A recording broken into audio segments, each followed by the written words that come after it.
2011 से हमारी नियुक्ति हुई, आज 2022 चल रहा है। हमारी आर्थिक स्थिति, मानसिकता इतना ख़राब हो गई है कि मदाह करने की कोशिश मन चलता है, क्योंकि 23 साल में जीवन चलाना मुश्किल हो रहा है। से हूँ मैं 20 साल में ये नौकरी ज्वाइन किया था, आज मेरा 32 साल हो गया। मैं जब बैचलर था तब ये नौकरी मिला हुआ था, आज मेरे 2 बच्चे हो गए हैं। वो मुझे पूछते हैं, पापा आप क्या काम करते हो, कितना आपको मिलता है। मुझे बड़ी ही शर्म से अपना नज़र झुक जाता है कि मैं क्या बताऊं। मैं इस सरकार से एक बार पूछना चाहता हूं कि आपने तो खुद बोले थे कि गंगा जल लेके आपकी मांग को मैं 10 दिनों में पूरा कर दूंगा, कहाँ गई आपका 10 दिन? क्या आपको 10 दिन का अभी मांगे तो सुनी जाएगी, ये तो गारंटी है, विश्वास है। कहावत है ना, कक्का और भतीजा के लड़ाई चलत है। किस पे विश्वास करते हैं? विश्वास तो करेंगे, अभी फिर आज शासन है, कक्का पे ही विश्वास। कक्का पे विश्वास है। धरना के 100 दिन पूरे हो गए, यानी शतक पूरे हो गए हैं, और सवाल ये है कि आखिर मांग कब पूरी होगी। जी हाँ, आप जुड़ चुके हैं द बोल इंडिया से। मैं हूँ इम्तियाज़, और यहाँ हमारे साथ मौजूद हैं सफाई कर्मचारी। ये बूढ़ा तालाब है, आज इनका बैठक हो रही थी यहाँ, तो हम डायरेक्ट बैठक में ही पहुँचे हैं। 100 दिन पूरे हो गए हैं, यानी शतक जो लगा है इनका धरना का, और अभी तक किसी प्रकार से इनके मांगों को लेकर कोई चर्चा नहीं है, कोई आबो हवा भी नहीं है। मैं इनसे जानने का प्रयास करूंगा कि आगे की इनकी रणनीति क्या रहेगी, क्योंकि 100 दिन बहुत होते हैं, और 100 दिन के बाद इनकी आज जो बैठक थी उसमें रणनीति बनाई जा रही है। और क्या रहेगी आपकी रणनीति, आप अपना नाम बताइए और पूरी जो घटनाक्रम होगा आगे की, क्योंकि 100 दिन में भी आपके मांगों को अनसुनी किया जा रहा है। जी, मैं राजेंद्र कुमार साहू, प्रदेश अध्यक्ष स्कूल सफाई कर्मचारी कल्याण संघ। आज बूढ़ा तालाब धरना स्थल पर हमारा जो शतक पूरा हो रहा है धरना का, उस संबंध में एक विशेष अति आवश्यक बैठक रखा गया है, जिसमें आगामी कार्य योजना पर विशेष चर्चा होगी। क्योंकि इतने भीषण गर्मी में भी सरकार हमारी मांगों के, क्योंकि हमारी एक छोटी सी मांग है, हमें अंशकालिक से पूर्णकालिक मानदेय प्रदान करना, इसको अपने ध्यान में संज्ञान में नहीं ले रही है।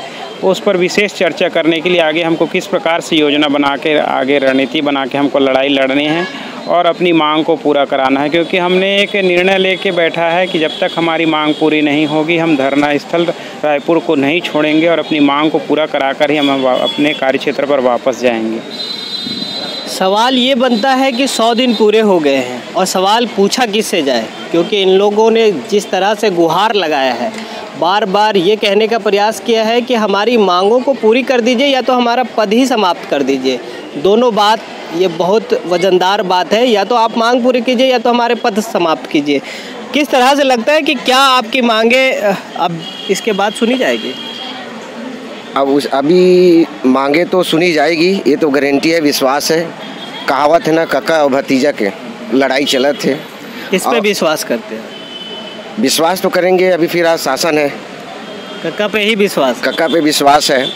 अभी तो हम लोग शतक मारे हैं, कुछ रन और बाकी है। अगर रिजल्ट अच्छा आ जाता तो ठीक है, नहीं तो हराने में कोई तकलीफ नहीं होगी। और मैं चाहूँगा जिस हिसाब से कक्का हमारा गंगा जल कसम खा के पवित्र नगरी के सामने, जैसे बूढ़ा तालाब को हम पवित्र नगरी मानते हैं, नगरी चाहे वो भगवान शिव बैठा है, उसके सामने में वो समस्त कर्मचारी के बीच में आकर वो गंगा जल, जो पवित्र जल हिंदू वर्ग में उसको जल को पवित्र मान के आज चारों धाम घूमते हैं और सरकार शासन प्रशासन चारों धाम कराते हैं, उसका वो जल लेके कसम खाया था चुनाव से पहले। उस कसम को वो याद करे और अपना वादा निभाए, ये हम रिक्वेस्ट करते हैं हम कक्का जी से और हमारे बाबा जी से। कक्का बाबा दोनों हम लोगों को आश्वासन दिया गया है, और ज़्यादा क्या बोलूं, हम तो आप डेली आ रहे हो, हमसे ज़्यादा आप जो राजनीति मंत्री विधायक जो पार्टी के बड़े नेता हैं उनसे चर्चा कीजिए। मीडिया को मैं रिक्वेस्ट करता हूं कि हम निम्न वर्ग के जो कर्मचारी हैं उसको तत्काल, छोटी सी मांग है, सिर्फ अंशकालीन से पूर्णकालीन कर दो, कोई बहुत बड़ी मांग नहीं है। आज 100 दिन हो गया हम लोगों को। कितने कर्मचारी है पूरे प्रदेश भर में? पूरे प्रदेश में 43,103 कर्मचारी हैं। तो इनका तादाद देख सकते हैं, ये पूरा बूढ़ा तालाब है और अभी लंच का टाइम हुआ है, तो पूरा यहाँ से वहाँ तक यही लोग हैं, क्योंकि आज प्रदेश स्तरीय बैठक थी और पूरे प्रदेश भर से लोग आए हैं। आप नाम बताएं, युवा है, किस तरह से काम करते हैं और किस तरह से धरना को देखते हैं आप? तिलेश्वर कुमार निर्मलकर मुंगेली जिला से हूँ। मैं भूपेश काका से इतना ही कहना चाहूँगा कि एक छोटी सी मांग स्कूल सफाई कर्मचारी को है, अंशकालीन से पूर्णकालीन, उसका जल्द से जल्द पूरा करे। 2011 से हमारी नियुक्ति हुई, आज 2022 चल रहा है। हमारी आर्थिक स्थिति मानसिकता इतना ख़राब हो गई है कि मदाह करने की कोशिश मन चलता है, क्योंकि 23 में जीवन चलाना मुश्किल हो रहा है। और एक शिक्षित पढ़े लिखे होने के बाद हम बच्चों को भी पढ़ाते हैं। हम खुद D.Ed B.Ed किए हैं, टेट पास हैं, ऐसी बात नहीं है। हमारे कर्मचारी भाई 12वीं स्नातक किए हुए हैं और जब टीचर की उपस्थिति होती है, मीटिंग में जाते हैं, तो हम लोग बच्चों को पढ़ाते भी हैं। हम D.Ed B.Ed करके फिर सफाई कर्मचारी क्यों कर रहे हैं? क्योंकि हम गरीब वर्ग से आते हैं, तो टीचर का वैकेंसी अभी खुला नहीं है, 11 साल हो गया। तो एक स्कूल सफाई कर्मचारी के नाते हम लगे हैं ताकि भविष्य में हमारा कुछ रोजी रोटी चल सके और स्कूल का शिक्षक का वैकेंसी आएगा तो हम उसमें डाल सकें। स्कूल शिक्षा मंत्री, आप ये भी सुन लीजिए कि एक D.Ed B.Ed किया इंसान वो सफाई कर्मचारी में इसलिए लगा हुआ है कि किसी प्रकार से इनको पता चले कि शिक्षक की भर्ती आने वाली है तो वो वहाँ हो सकता है, क्योंकि ये इसलिए ज़मीनी स्तर से जुड़े हैं कि स्कूल से जुड़े रहेंगे और जैसे भर्ती आएगा ताकि वो वहाँ हो सकते हैं। आप B.Ed करने के बाद आपको ये नहीं लगता कि हम सफाई कर्मचारी हैं? क्योंकि मेरा सपना ही है कि शिक्षा विभाग में जाना है और शिक्षा विभाग से जुड़ना है। तो एक सीढ़ी हमको मिला कि D.Ed B.Ed टेट पास होने के बाद कि शिक्षा विभाग से जुड़ा जाए, तो हमने सोचा कि परिवार सफाई का काम करते हैं, पढ़ाने का काम करते हैं? वहाँ सफाई का काम भी और पढ़ाने का भी, दोनों काम करते हैं। मतलब शिक्षक नहीं रहता है तो आप पढ़ा भी लेते हैं? जी। तो ये देखिए, इनका हुनर देखिए और इनका पढ़ाई भी देखिए और इन पे भी विचार करिए। इनका एक ही मांग था जो उसके अलावा भी एक मांग है कि टीचर का बहाली निकालिए, क्योंकि ये सफाई कर्मचारी। नाम बताइए और आप जो मुलाकातें हुई थी शिक्षा मंत्री से, क्या बातें हुई वो बताइए। सर, मेरा नाम विद्यानंद निर्मलकर है, मैं बिलासपुर से हूँ। माननीय शिक्षा मंत्री जी अभी समीक्षा बैठक के दौरान बिलासपुर गए हुए थे। बिलासपुर में रेस्ट हाउस में हम लोग मुलाकात किए हैं अपने वहाँ के कर्मचारी भाइयों के द्वारा। जब मुलाकात किए, सर को मैं बोला कि सर हम लोग का मांग एक ही है, अंशकालीन से पूर्णकालीन, मतलब एक ही मांग है, जो 2 घंटे काम करते हैं उसको 8 घंटा कर दिए जाए। उन्होंने बोला फाइल तैयार है, रेडी हो गया है, जल्द मांग पूर्ण हो जाएगा। बस इतने ही आश्वासन दिए हैं, बाकी कुछ नहीं बोला। अभी मुख्यमंत्री लगातार लोगों से मिल रहे हैं, अलग अलग ज़िले जाके मिल रहे हैं। आप लोग कोई मिले हैं क्या? आप कुछ बोल रहे थे, बताइए। मैं मिला था, मैं कोंडागांव जिला का जिला अध्यक्ष हूँ। बिल्कुल। मैं धनोरा में जो हुआ था वहाँ पर जाके उससे मिले थे हम लोग। तो क्या है, हम लोग कागज़ देना चाहते हैं लेकिन लेना नहीं चाहता है हमसे, ना बात करना नहीं चाहता है। किस कारण हमसे रूठ गया है भूपेश सरकार, वो वही जाने।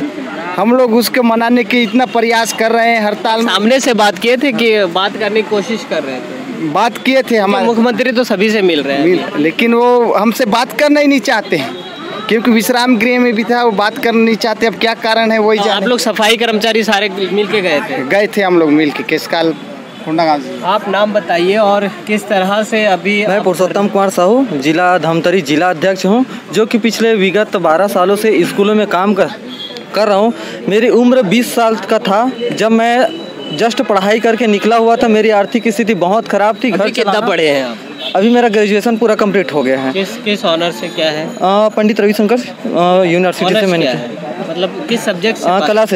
कला सब्जेक्ट से हूँ। मैं 20 साल में ये नौकरी ज्वाइन किया था, आज मेरा 32 साल हो गया। मैं जब बैचलर था तब ये नौकरी मिला हुआ था। आज मेरे 2 बच्चे हो गए हैं। वो मुझे पूछते हैं, पापा आप क्या काम करते हो, कितना आपको मिलता है? मुझे बड़ी ही शर्म से अपना नज़र झुक जाता है कि मैं क्या बताऊँ। मैं इस सरकार से एक बार पूछना चाहता हूँ कि आपने तो खुद बोले थे कि गंगा जल लेके आपकी मांग को मैं 10 दिनों में पूरा कर दूंगा। कहाँ गई आपका 10 दिन? क्या आपको 10 दिन का गिनती नहीं पता है इस सरकार को? मैं पूछना चाहूँ चाहूँगा आपसे कि इस साल किसानों का, अगले साल कर्मचारियों का, मैं इस साल किसानों को दे दिया, अगले साल कर्मचारियों को दे दूंगा, किसानों को देने की ज़रूरत नहीं पड़ी। कहाँ गया वो फंड जो आपने किसानों को दिया था? आप वही बात करिए ना। आज महंगाई इतनी बढ़ चुकी है कि आप 1 किलो चावल खरीद के बताइए, आज आप 1 किलो आलू खरीद के बताइए, आज आपको 1 टीपा तेल की रेट पता है कि 1 टीपा तेल भी हम 1 महीने में नहीं खरीद सकते। ये हमारी दुर्दशा है और ये दुर्दशा आप सरकार की मतलब आपका जो दस्तावेज है पढ़ाई लिखाई का, जो आप ग्रेजुएट हुए हैं, वो दस्तावेज आपके स्कूल में जमा है? वहाँ पर जब हमारी नियुक्ति किया गया था उस समय ये बोल दिया था कि स्थानीय लेवल पे किसी भी व्यक्ति से सफाई का काम लिया जा सकता है। लेकिन मैं इसलिए पूछ रहा हूँ क्योंकि एक ग्रेजुएट बंदा, एक ग्रेजुएट युवा जब सफाई कर्मचारी का काम कर रहा है, सरकार को कहीं ना कहीं इसका ब्यौरा लेना चाहिए और इनसे सफाई काम ना करवा के इनको पढ़ाने का काम दिया जाए, क्योंकि ग्रेजुएट इंसान ऐसी ग्रेजुएट नहीं हो जाता। आज इन्होंने जो दुख दर्द बताया कि 2300 रुपये में क्या होता है और इसके 2 बच्चे हैं, अब उस बच्चे की पढ़ाई लिखाई किस हिसाब से होती होगी वो आप भी समझते हैं, सब लोग समझते हैं। आप नाम बताइए और क्या कहना चाहते हैं? मैं चेतन सिन्हा, स्कूल सफाई कर्मचारी, जिला गरियाबंद, जिला सचिव। हम लोग हड़ताल कर रहा है विगत 7 मार्च से बूढ़ा तालाब में डटे हुए हैं। आज 100 दिन होने के कगार पर है। हम लोगों की सरकार से एक ही मांग है कि अंशकालीन से पूर्णकालीन, हम लोग यही चाहते हैं कि हमारी एक छोटा सा मांग उसको पूरा कर दीजिए सरकार। लेकिन आज तक सरकार ने हमारे मांगों को संज्ञान में नहीं ले रहा है। हम लोग इतने काम। आप नाम बताइए और किस तरह से धरना देने आते हैं, क्योंकि 100 दिन बहुत लंबा होता है, किस तरह से आप घर परिवार मैनेज कर रहे हैं? मैं कन्हैया चंद कोसले, बलौदाबाजार जिला अध्यक्ष हूँ। अब हम लोग तो पीछे काफ़ी 11-12 साल से अभी सफाई कर्मचारी का काम करते हैं और एक ही आशा के साथ कर रहे हैं कि आज नहीं तो कल हमारी मांगों को सरकार सुन के पूरा करेगी। और घर में तो आर्थिक रूप से हम लोग कमज़ोर है ही। मैं खुद BA पास हूँ, कंप्यूटर डिग्री है मेरे पास, लेकिन जहाँ भी जाता हूँ वैकेंसी, जहाँ प्राइवेट सेक्टर में भी जाता हूँ तो हमारी सिस्टम ऐसी बना दी गई है कि पहले हमको डिग्री देखने से पहले बोलता है एक्सपीरियंस है, लेकिन हमारे पास कुछ एक्सपीरियंस नहीं है। हमारे पास 11 साल का एक्सपीरियंस है सफाई कर्मचारी का। तो मैं सरकार को ये कहना चाहता हूँ कि मेरे पास 11 साल का एक्सपीरियंस है, तो चतुर्थ श्रेणी का निकलता है वैकेंसी, उसमें मेरे को दिया जाए। मेरे पास अनुभव भी है और मैं उसके लायक भी हूँ। अगर कंप्यूटर ऑपरेटर का आपका पोस्ट है तो उसमें मेरे को प्रमोशन दूँ। भाई आप ही का कहना है कि 11 साल 12 साल जो भी होता है वो एक लेवल पे प्रमोशन के कैटेगरी में आता है, तो मेरे को चाहता हूँ कि मैं प्रमोशन में जाऊँ। और एक बात और, नौकरियां देने वाले ये भी सुन लीजिए कि जब तक आप किसी को, पढ़े इंसान को जब तक चांस नहीं देंगे तो एक्सपीरियंस तो ऊपर से तो लाएगा नहीं। तो पहले उनको चांस दीजिए, उसके बाद एक्सपीरियंस पूछिए कि आपका एक्सपीरियंस कितना बना। आप देखते रहे द बोल इंडिया। मैं हूँ इम्तियाज़ और ऐसे ही खबरों के साथ मैं आप तक जुड़ूंगा और आप तक लाऊंगा।